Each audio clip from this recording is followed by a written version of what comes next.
ഇദ്ദേഹത്തിന് അപ്പോയിന്റ്മെന്റ് വേണ്ട, ഇദ്ദേഹത്തെ ഞാനാ വിളിച്ചേ. വന്നോളൂ.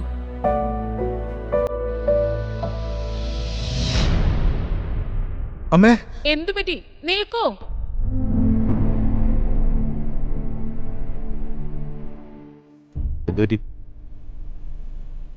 എനിക്കെന്തോ കൃഷി വിളിച്ച പോലെ തോന്നുന്നു. നീ എന്താ പറയുന്നത്? ഈ സമയത്ത് ഇവിടേക്ക് കൃഷി വരേണ്ട കാര്യം എന്താ? നീ അവനെപ്പറ്റി എപ്പോഴും ആലോചിച്ചിട്ടാ ഇങ്ങനെ തോന്നുന്നത്. ഓക്കെ,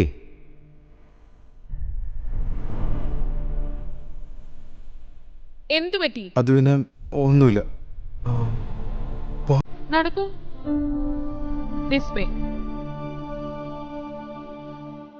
ഞാൻ ചോദിച്ചോട്ടെ, പരിചയമില്ലാത്ത ആളെ എന്തിനാ ഇങ്ങനെ സഹായിക്കുന്നത്? നിങ്ങൾ അപരിചിതനല്ലല്ലോ, അതുകൊണ്ടാണ് നിങ്ങളെ സഹായിച്ചത്. കഴിഞ്ഞ ആഴ്ച വണ്ടി കേടായിട്ട് നിങ്ങളാണ് എന്നെ സഹായിച്ചത്. അത് നിങ്ങൾക്ക് ഓർമ്മയില്ലേ? മുംബൈ പൂനെ. എനിക്ക് ഓർമ്മയുണ്ട്. ഞാൻ നിങ്ങൾ ഒരു വട്ടേ കണ്ടിട്ടുള്ളൂ, അതാ എനിക്ക് മനസ്സിലാവാഞ്ഞ്.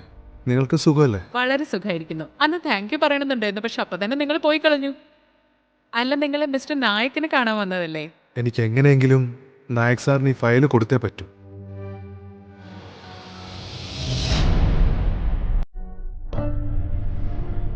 എന്തു പറ്റി? എന്താ അങ്ങോട്ട് നോക്കുന്നത്? അല്ല, കൃഷി എന്തോ എന്നെ വിളിച്ച പോലെ എനിക്ക് തോന്നുന്നു. നമ്മുടെ പയ്യനെ തിരിച്ചു കിട്ടിയപ്പോൾ എനിക്കെന്തോ ഭ്രാന്തായെന്ന് തോന്നുന്നു. ഇറ്റ്സ് ഓക്കെ, പോവാം. ഈ വഴിയാണെന്നും മിസ്റ്റർ ആൻഡ് മിസ്സസ് നായക് നടന്നു പോകുന്നത്. അവരെ കാണാൻ കഴിയില്ല എന്നുള്ളത് നിങ്ങളുടെ ഭാഗ്യം പോലെ. താങ്ക് യു എന്നെ അകത്തേക്ക് വിട്ടതിന്. ഡാഡ്, ഇന്നിവിടെ വല്ല അന്നദാനം ഉണ്ടോ? ഇവനെന്തിനാ ഇവിടെ വന്നിരിക്കുന്നേ? ഈ പിച്ചക്കാരനൊക്കെ ആരെ ഇങ്ങോട്ട് കയറ്റി വിടുന്നേ? അപ്പോൾ അത് നീയായിരുന്നോ? എൻ്റെ മകൻ്റെ കല്യാണം നീ കാരണമല്ലേ മുടങ്ങിയത്? ഞാൻ മിസ്റ്റർ നായകിനെ കാണാൻ വന്നതാണ്. മിസ്റ്റർ നായിക്കെങ്ങാനും നിന്നെ കണ്ട ഒരുപാട് ദേഷ്യം വരും, മനസ്സിലായോ? ഞാനിവിടെ ജോലി അന്വേഷിച്ച് വന്നതല്ല, ഞാനൊരു ഡീൽ സംസാരിക്കാൻ വന്നത്. ഡീലോ? മിസ്റ്റർ നായിക്ക് നിന്റെ കൂടെയൊക്കെ ഡീൽ ചെയ്യുമെന്നാണോ?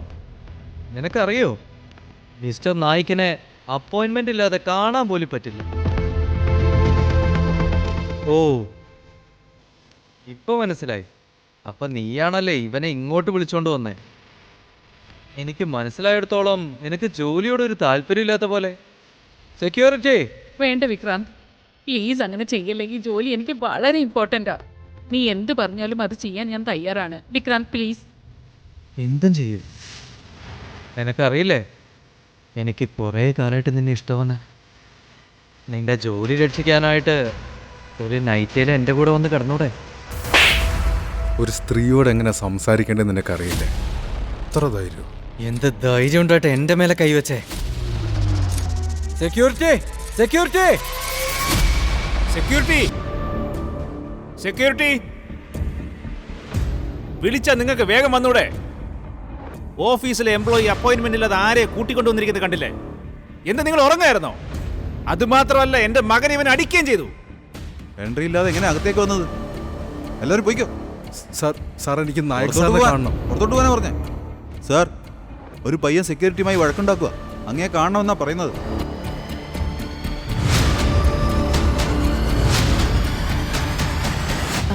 Okay, thank you. ആരാ? കൃഷ. നോക്ക്, ഇവിടെ എന്തൊക്കെ സംഭവിച്ചാലും കൃഷി നമ്മുടെ മകനാണെന്ന് ഇവിടെ ആർക്കും മനസ്സിലാവാൻ പാടില്ല, അറിയാലോ? പക്ഷെ സെക്യൂരിറ്റി അവന്റെ മേലെ കൈവച്ച നോക്കി നിൽക്കണം നമ്മള്. കൃഷിന് അങ്ങനെ ചെയ്യുന്നതൊന്നും എനിക്ക് കണ്ടു നിൽക്കാനാവില്ല.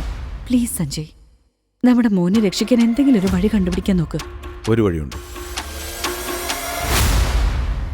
നീ എന്താ നിന്ന് കളഞ്ഞേ? ഇവനെ ആദ്യം മര്യാദ പഠിപ്പിക്കാൻ നോക്ക്. അവനത് ജീവിതത്തിൽ മറക്കരുത്. ഏയ്, ഇവിടെ എന്താ നടക്കുന്നത്?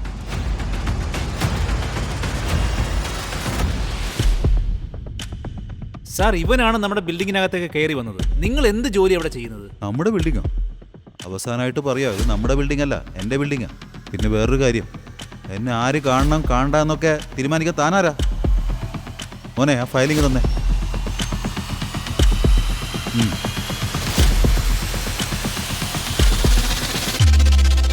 നിങ്ങളാരാ? അതെന്താ, നീ കാണാൻ വന്നത് ആരെയാണെന്നപ്പോൾ നിനക്ക് അറിയില്ലേ? പിന്നെ നിന്റെ പ്രൊപ്പോസലും അത്ര നന്നായിട്ടൊന്നുമില്ല. വാ, അകത്ത് പോയി ഇരുന്ന് സംസാരിക്കാം. Okay sir. May I? Sure sure, come with me.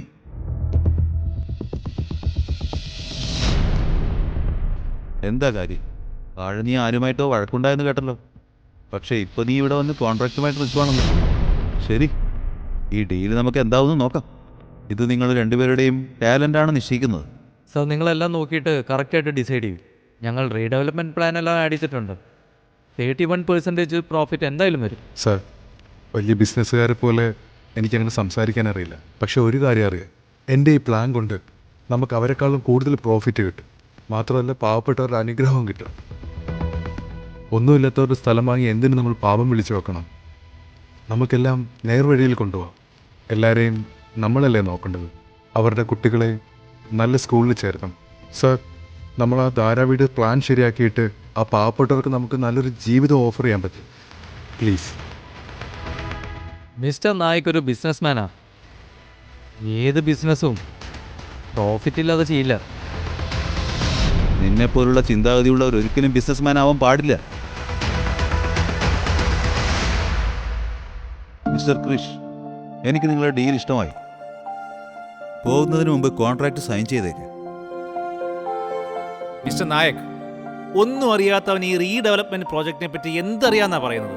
എനിക്ക് കൃഷിൻ്റെ മേലെ പൂർണ്ണ വിശ്വാസമുണ്ട്. അവനെല്ലാം നന്നായിട്ട് ചെയ്യുമെന്ന് എനിക്ക് ഉറപ്പുണ്ട്. നിങ്ങളെന്തിനാ ജഡ്ജ് ചെയ്യുന്നത്?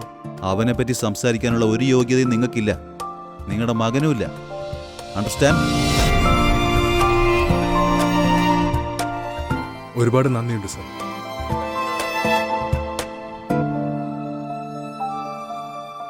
ആയിരം കോടിയോ? It's not possible. സ്വന്തം അമ്മയുടെ അനുഗ്രഹമുള്ളവർക്ക് ജീവിതത്തിൽ ഒന്നും ചെയ്യാൻ പറ്റാത്തതായിട്ടില്ല. സാർ, നിങ്ങൾ പറഞ്ഞതുപോലെ ഞാൻ ആ ഡീല് കംപ്ലീറ്റ് ചെയ്തിട്ടുണ്ട്. എൻ്റെ ഭാവി ഭാര്യയെ ശാലിനിയെ കണ്ടോട്ടെ. സാർ, ഞാൻ ഒരുപാട് ഹാർഡ് വർക്ക് ചെയ്യും. രാത്രി പകലെന്നില്ലാതെ ജോലി ചെയ്യും. അവൾക്ക് വേണ്ടതെല്ലാം ഞാൻ കൊടുക്കും. അവൾക്ക് ജീവിതത്തിൽ ഒരു പ്രശ്നം വരാതെ ഞാൻ നോക്കിക്കോളാം.